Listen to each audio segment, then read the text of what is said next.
नमस्कार महाराष्ट्रातल्या भावी अधिकारी विद्यार्थी मित्र आणि मैत्रिणींनो, वेलकम टू PWMPSC वाला. मी स्वप्नील राठोड आपल्या सगळ्यांचे स्वागत करतो. विद्यार्थी मित्रांनो, 16, 17 आणि 18 एप्रिल या 3 दिवसासाठी राष्ट्रपती मॅडम किंवा द्रौपदी मुर्मू मॅडम यांनी विशेष अधिवेशन बोलवलेलं आहे, special session of the parliament.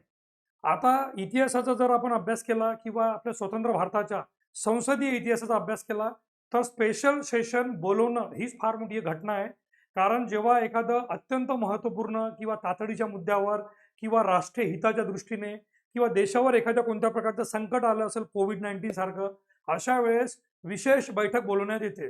म्हणजे डेफिनेटली जो मॅटर डिस्कस करायचा असतो तो नॅशनल आणि इंटरनॅशनल लेवलचा हायली इम्पॉर्टंट इश्यू असतो. मग आता 16 ते 18 एप्रिल 2026 या 3 दिवसासाठी जे स्पेशल सेशन म्हणजे संसदेचं विशेष अधिवेशन बोलवण्यात आलं ते नेमकं कशासाठी? डायरेक्ट मुद्द्यावर येऊया. सर्वात महत्त्वाची बाब म्हणजे सर्वप्रथम या विधानसभा निवडणुका सध्या 5 राज्यांच्या बिगुल वाजलेला आहे आणि जोराशोराने सगळे पक्ष प्रचारामध्ये लागलेले आहे. त्यामध्ये पश्चिम बंगाल, आसाम, तामिळनाडू या सगळ्या राज्यांकडे विशेष लक्ष आहे. विशेष करून पश्चिम बंगाल आणि आसाम या 2 राज्यांकडे फार जास्त लक्ष आहे आणि सुद्धा केरळ सुद्धा. परंतु या विधानसभेच्या निवडणुका सुरू असतानाच जो टायमिंग आहे त्या टायमिंगवर विरोधी पक्षांनी प्रश्नचिन्ह निर्माण केलेले आहे की एकीकडे विधानसभेच्या निवडणुका आणि त्या निवडणुकीच्या तारखा घोषित झाल्या, प्रचार एकदम नाका जोराशोरावर सुरू आहे आणि नाका काही दिवसांनी आता नाका मतदान पण येतील. मग अशा याच्यात अचानक नाका विशेष अधिवेशन का बोलवण्यात आलं यावर नाका विरोधकांनी प्रश्नचिन्ह निर्माण केलेलं आहे. तर विधानसभा निवडणुका सुरू असतानाच नारी शक्ती वंदन अधिनियम म्हणजेच महिला आरक्षण कायदा 2023 जो ऑलरेडी हे विधेयक नाही का पास झालेला आहे, संमत झालेला आहे, पण ते लागू केव्हा होणार? 2029च्या लोकसभा निवडणुकीपूर्वी लागू होणार, म्हणजे 2029च्या लोकसभा निवडणुकीपासून लागू होणार की जनगणना झाल्यानंतर नियमानुसार जी जनगणना होईल आता लेटेस्ट, मग त्या जनगणनेनंतर त्यानंतर लागू होणार, म्हणजे 2034 मध्ये लागू होणार का? परंतु सध्या ज्या प्रकारे विशेष अधिवेशन बोलवण्यात आलेलं आहे, तर मला तरी वाटतं की पंतप्रधान नरेंद्र मोदी आणि त्यांच्या मंत्रिमंडळाला महिला आरक्षण विधेयक हे 2029 पासून लागू करायचं आहे आणि त्यांचा तो हुकुमी एक्का म्हणजे महिला आरक्षण विधेयक SC आणि ST अनुसूचित जाती आणि अनुसूचित जमाती या प्रवर्गातल्या महिलांना लोकसभेत आणि विधानसभेत जिथे प्रत्यक्ष निवडणुका होतात यामध्ये 33% आरक्षण भेटणारं, 33% आरक्षण. यापूर्वी असा प्रयत्न 110वी घटनादुरुस्ती करण्यात आला होता. मनमोहन सिंग यांच्या काळामध्ये 110व्या घटनादुरुस्तीने करण्याचा प्रयत्न केला होता.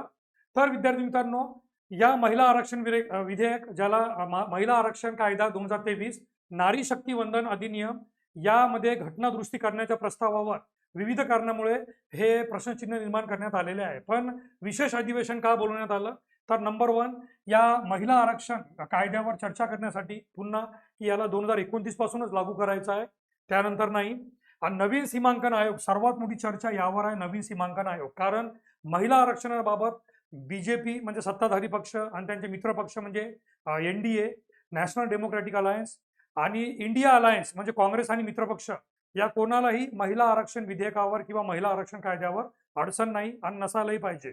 पण त्यांना महिला आरक्षण कायद्यावर कोणत्याच प्रकारची अडचण नाही, सत्ताधारी पक्षांना आणि विरोधी पक्षांना. प्रश्न आहे सीमांकन आयोगाचा, ज्याला म्हणतात डिलिमिटेशन कमिशन. आपल्या भारतीय राज्यघटनेच्या कलम किंवा अनुच्छेद 82 अंतर्गत याचं नमूद आहे आणि संसदीय निर्मिती आहे. सीमांकन आयोगाचं कार्य नावाप्रमाणे लोकसभेचे जे मतदारसंघ आहे त्यांच्या दर 10 वर्षांनी त्यांच्या सीमा निश्चित करणे, म्हणजे मतदारसंघ छोटे असतील तर त्यांना मोठे करणे किंवा मोठे असतील तर त्यांना लहान करणे, परंतु त्यांच्या लोकसभेच्या मतदारसंघामध्ये सीमा बदलवणे. आता काही दिवसापूर्वीच पंतप्रधान नरेंद्र मोदी आणि त्यांच्या मंत्रिमंडळाने निर्णय घेतला की लोकसभेच्या सध्याच्या ज्या 543 जागा आहे त्या वाढवून तब्बल 850 पर्यंत करायच्या, 850 पर्यंत करायच्या. आणि त्यासाठी सीमांकन आयोग फार जास्त चर्चेमध्ये आहे आणि एक्झाममध्ये सुद्धा तुम्हाला विचारू शकतात. नवीन सीमांकन आयोग अद्याप स्थापन व्हायचा आहे आणि 2026 ची जनगणना जेमतेम सुरू झालेली आहे. म्हणजे ही जनगणना होईल आणि तिला आकडेवारी फिल्टर करून तिची आकडेवारी प्रसिद्ध होईपर्यंत भरपूर वेळ लागेल. आणि दक्षिण भारतातल्या मतदारसंघात संतुलन ठेवणं असं गव्हर्नमेंटचं म्हणणं आहे. तर या 3 कारणासाठी विशेष अधिवेशन बोलवण्यात आलेलं आहे. महिला आरक्षण कायद्यावर चर्चा करणे आणि महिला आरक्षण 2029च्या लोकसभा निवडणुकीपासूनच लागू करणे, नवीन सीमांकन आयोग स्थापन करणे. पण या नवीन सीमांकन आयोग स्थापन केल्यामुळे जो शासनावर आरोप येतोय तो म्हणजे दक्षिण भारतासोबत अन्याय होतोय. तर नेमका दक्षिण भारतासोबत अन्याय का होतोय आणि त्याला गव्हर्नमेंट म्हणताय की आम्ही अन्याय करणार नाही, दक्षिण भारताला आम्ही संतुलित ठेवणार, बॅलन्स ठेवणार, यासाठी हे विशेष अधिवेशन बोलवण्यात आलेलं आहे. यातला पहिला पॉईंट विद्यार्थी मित्रांनो, मतदारसंघांची पुनर्रचना सीमांकन आयोगाद्वारे, महिला आरक्षण व उत्तर व दक्षिण भारतात संतुलन. तर पहिले येऊया सीमांकन आयोगाच्या उत्तर आणि दक्षिण भारताचं संतुलन. तुम्हाला माहित आहे की सध्या नका सत्ताधारी पक्ष बीजेपी आणि त्यांचे जवळपास मित्र पक्ष, यातला बीजेपी हा सर्वात मोठा पक्ष आहे. आणि बीजेपीला पहिलेपासूनच त्याच्या स्थापनेपासून उत्तर भारतामध्ये एक पहिलेपासून ऍडव्हान्टेज राहिलेला आहे. बीजेपी म्हटलं की यूपी, उत्तर प्रदेश, बिहार, उत्तराखंड, हिमाचल प्रदेश, मध्य प्रदेश, जेवढेही हिंदी स्पीकिंग स्टेट आहे, हिंदी भाषिक प्रदेश, तिथे बीजेपीला भरभरून समर्थन मिळतं पहिलेपासून. जेव्हा बीजेपी विरोधी पक्षात बी होतं तेव्हाही त्यांचे नका जे खासदार यायचे 150 किंवा 160 170, त्यापैकी मॅक्झिमम नंबर जो असायचा तो या हिंदी स्पीकिंग स्टेटमधून असायचा. आजही तुम्ही बघा, कर्नाटक एक राज्य सोडलं कर्नाटक, तर बीजेपीचा दक्षिण भारतामध्ये दूरदूरपर्यंत नामोनिशाण नाही. केरळमध्ये आजपर्यंत बीजेपीला काहीच वैशिष्ट्यपूर्ण करता आलं नाही. मोठ्या मुश्किलीने लोकसभेमध्ये त्यांना एक खासदार पहिला भेटला यावर्षी केरळमध्ये. तामिळनाडूमध्ये तर मला वाटतं की संपूर्ण विधानसभेत त्यांना फक्त एक आमदार आहे बीजेपीचा. म्हणजे तामिळनाडूमध्ये अजून लोकसभेत सुद्धा त्यांनी आपली नका हे अकाउंट नका ओपन केलेलं नाही आहे.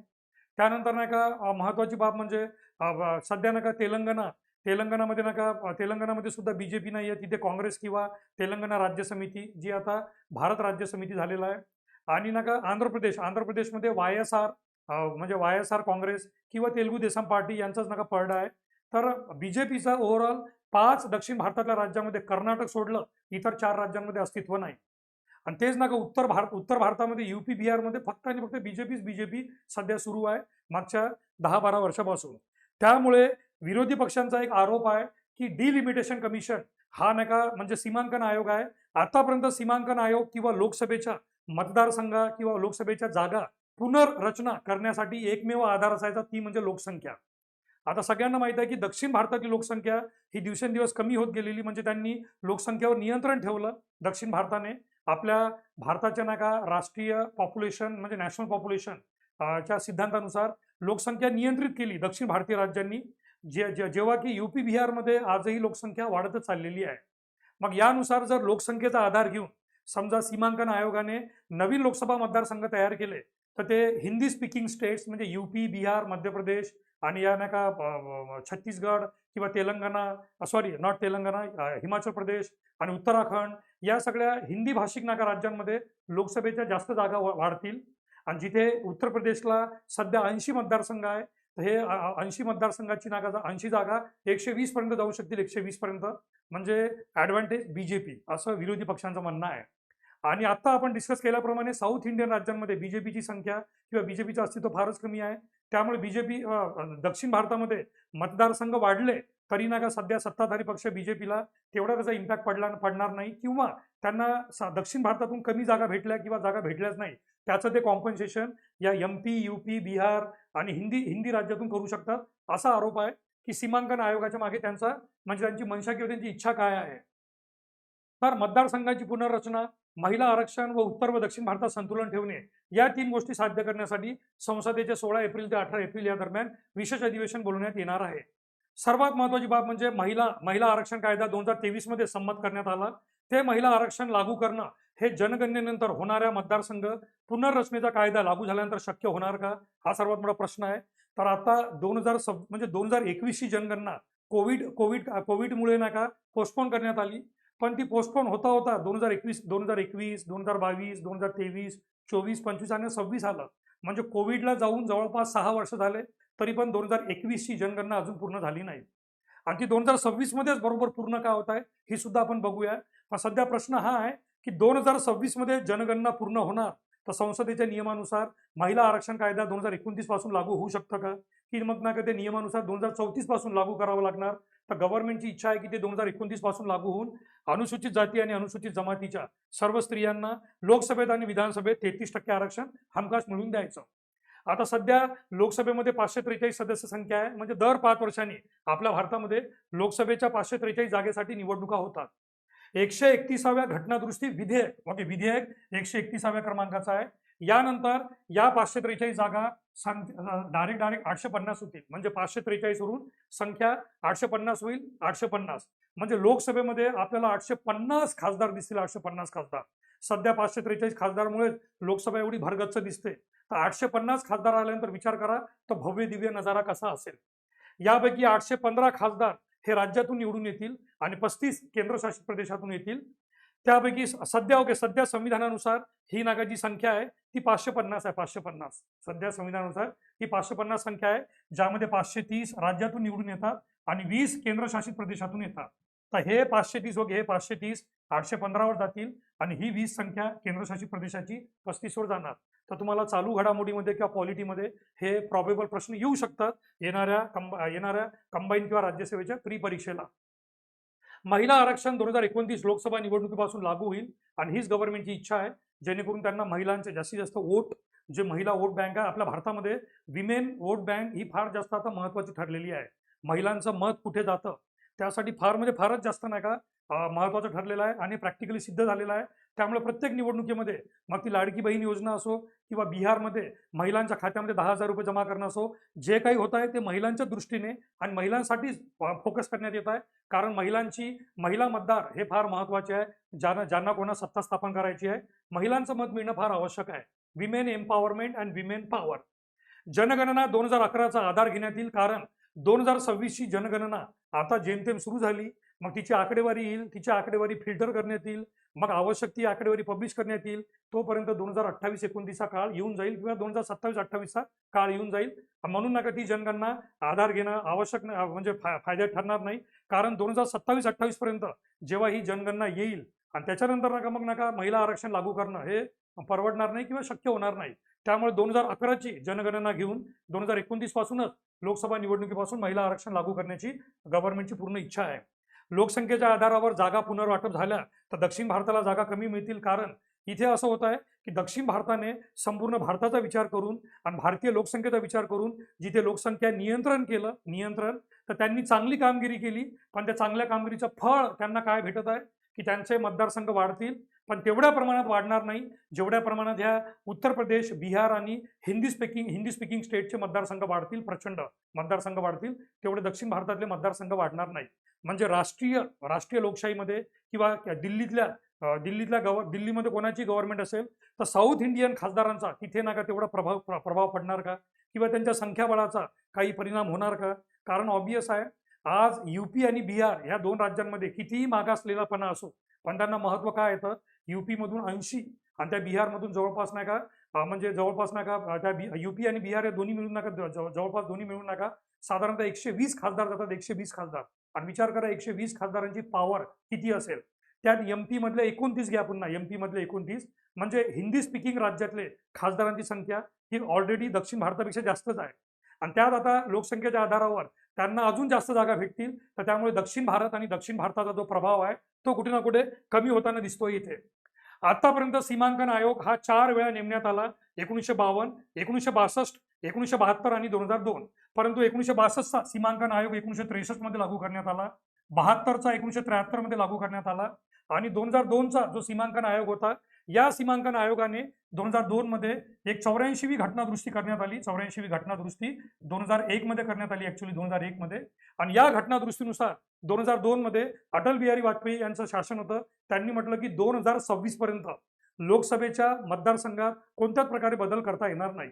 आता हा निव्वळ योगायोग आहे का विद्यार्थी मित्रांनो, की 2021ची जनगणना कोविडमुळे पूर्ण झाली नाही असं सांगण्यात आलं आणि बरोबर ती जनगणना 2026 मध्येच आता पूर्ण करण्याची तयारी सुरू आहे आणि 2026 पर्यंतच लोकसभेच्या मतदारसंघात बदल करता येत नव्हते. तुम्ही स्वतः विचार करा की हा निव्वळ योगायोग आहे की एक प्रकारची प्लॅनिंग आहे की 2002च्या त्या 84व्या घटनादुरुस्ती 2001 नुसार 2002 पासून 2026 पर्यंत लोकसभा मतदारसंघात कोणत्याही प्रकारचे बदल करता येणार नव्हते आणि 2026 नंतरच ते बदल करता येणार होते आणि योगायोगाने 2026 मध्ये जनगणना सुरू झालेली आहे.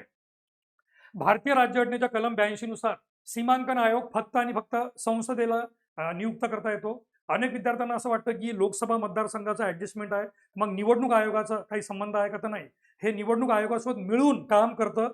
पण सीमांकन आयोग स्थापन करण्याची जबाबदारी फक्त आणि फक्त संसदेची आहे. एक्झाम मध्ये राष्ट्रपती किंवा निवडणूक आयोग असे ऑप्शन निवडू नका. परीक्षेमध्ये सीमांकन आयोग कोण स्थापन करतं तर संसद, कलम 82 मध्ये.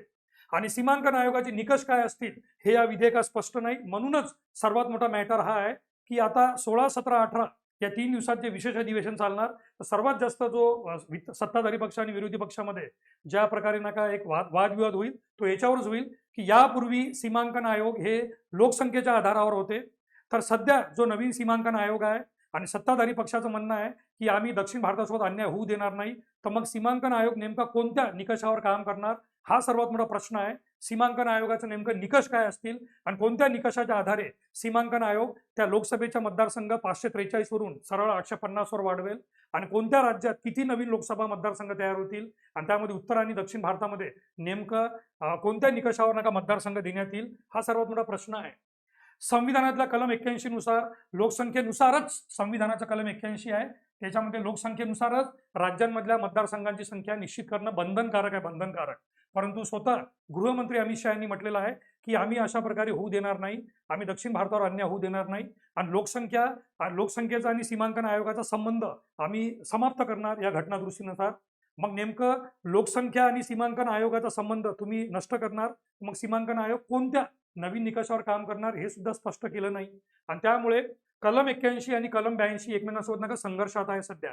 लोकसंख्या व मतदारसंघ यांचे गुणोत्तर देशातल्या सर्व राज्य व केंद्रशासित प्रदेशामध्ये एक समान असले पाहिजे असं संविधानाने म्हटलेलं आहे. परंतु इथे कुठे ना कुठे उत्तर भारतीय किंवा उत्तर भारतातल्या राज्यांना एक ऍडव्हान्टेज दिसतोय सध्या तरी ऍडव्हान्टेज यूपी बिहार दिसतोय किंवा हिंदी स्पीकिंग स्टेट दिसतोय आणि दक्षिण भारतातल्या राज्यांना थोडं इथे कमकुवत लेखण्यात आलेलं असं म्हणत आहे. आणि काल परवाच तामिळनाडूचे मुख्यमंत्री मिस्टर स्टॅलिन यांनी म्हटलं की जर सीमांकन आयोगाच्या नावाखाली दक्षिण भारत किंवा दक्षिण भारतातल्या राज्यांना कमकुवत करण्याचा प्रयत्न करण्यात येणार तर सरळ सरळ संपूर्ण दक्षिण भारतीय राज्य हे दिल्लीच्या सर्व रस्त्यांना पॅक करणार म्हणजे आंदोलन करणार. आता नेमकं 16, 17, 18 या तीन दिवसात 16, 17, 18 एप्रिल या 3 दिवसामध्ये विशेष अधिवेशनामध्ये काय होतं हे नक्की बघण्यासारखं आहे. तोपर्यंत तुम्हाला या व्हिडिओमध्ये कोणकोणत्या बाबी एक्झामच्या दृष्टीने महत्त्वाच्या वाटल्या नक्की आपला फीडबॅक सांगा. तुमचे काही मतं असेल ते सांगा आणि तुम्हाला या विशेष अधिवेशनानंतर सुद्धा व्हिडिओ पाहिजे असेल तर नक्की सांगण्याचा प्रयत्न करा. लवकरच भेटूया या 16, 17, 18 एप्रिलच्या 3 दिवसाच्या विशेष अधिवेशनानंतर आणि त्याच्यावर काय परिणाम होणार समोर, तर या सगळ्या विश्लेषणावर नक्की भेटूया. तोपर्यंत जय हिंद, जय महाराष्ट्र, जय संविधान. धन्यवाद.